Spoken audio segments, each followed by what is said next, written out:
शुक्ल एकादशी भी कहते हैं।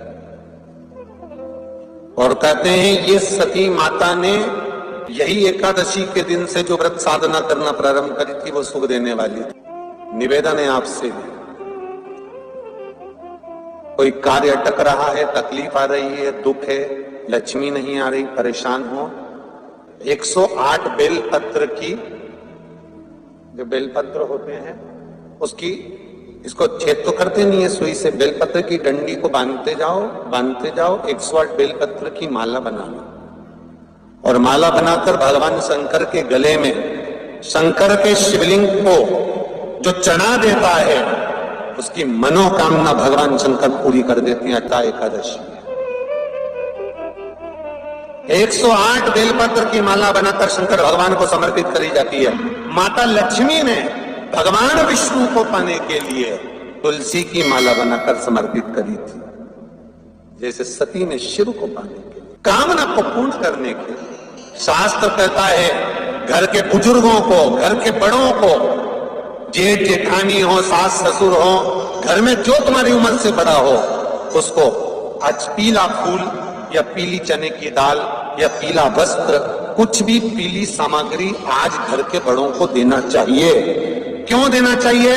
तो शिव महापुराण की कथा कहती है कि जो शुक्ल पक्षी की एकादशी के दिन पीली वस्तु का दान दे देता है, घर के किसी ब्राह्मण को देने नहीं जाना, किसी मंदिर में देने नहीं जाना, आपके ही घर में, आपके ही घर के बड़ों को किसी भी पीली चीज का दान कर सकते। फूल हो, मिठाई हो, कोई अनाज हो, कोई वस्त्र हो, पीली वस्तु का दान दे। क्यों होगा? क्या होगा उससे?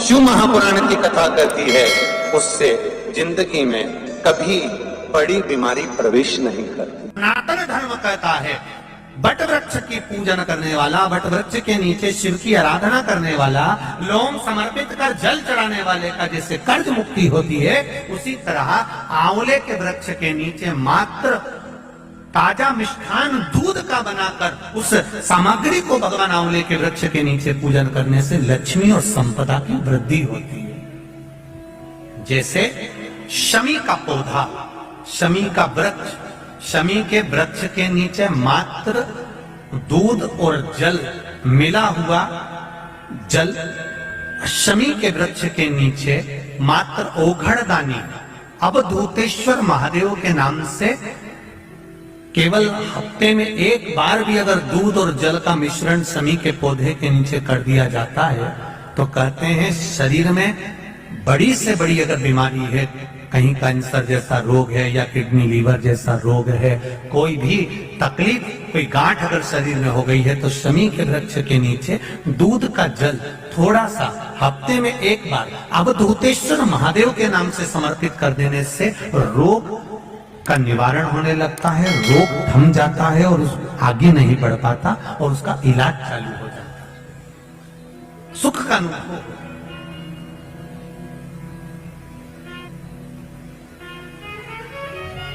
बस एक बात का स्मरण रहे आप, आंवले के वृक्ष के नीचे अगर कोई भोग लगाया गया है पा सकते हैं, पीपल के वृक्ष के नीचे कोई भोग लगाया है पा सकते हैं, बट वृक्ष के नीचे कोई भोग लगाया गया है पा सकते हैं।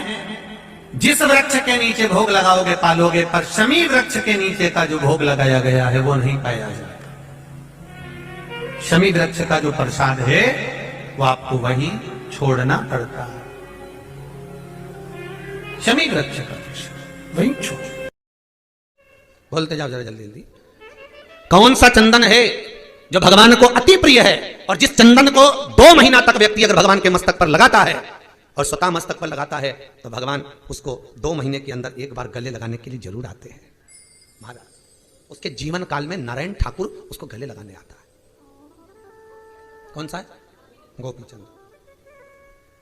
और बोलो दीजिए जी आगरा वाली, और बोलो वो कौन सा चंदन है जो भगवान को लगाने पर भगवान और भक्त दोनों मिल जाते हैं?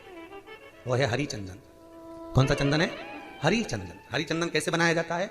जरा सी कुंकू या हल्दी पाट पर डालकर तुलसी की लकड़ी से घिस कर पानी डालकर, चंदन नहीं, काय की लकड़ी, तुलसी की लकड़ी को घिस कर चंदन तैयार करा जाता है वो हरि चंदन कहलाता है। वही हरि चंदन भगवान को लगाएं, अपने मस्तक पर लगाएं, मेरा नारायण आकर गले लग जाता है, वो हरि चंदन है। सर्व चंदनों में श्रेष्ठता का। किसी ने पूछा कि चावल का दाना एकादशी पर भगवान शंकर को चढ़ा सकते, चावल का दाना शंकर जी को चढ़ाते क्यों है, पहले तो वो समझ में। बेलपत्री का तो महत्व आपको बार बार बताया कि बेलपत्री शिव जी को क्यों चढ़ाई जाती है, कहीं रोग के लिए, कहीं बीमारी के लिए, कहीं किस कार्य के लिए, कहीं कोई कार्य के लिए, कहीं कोई कार्य के लिए। चावल का दाना अगर हम शंकर भगवान को चढ़ा रहे हैं तो क्यों चढ़ा रहे हैं, उसका कारण क्या है? चावल का दाना शिव को चढ़ाने का केवल एक कारण रहता है कि चावल को अक्षत कहते हैं। अक्षत का मतलब होता है अक्षय। अभी हमारे यहाँ एक तिथि आने वाली है, अक्षय तृतीया।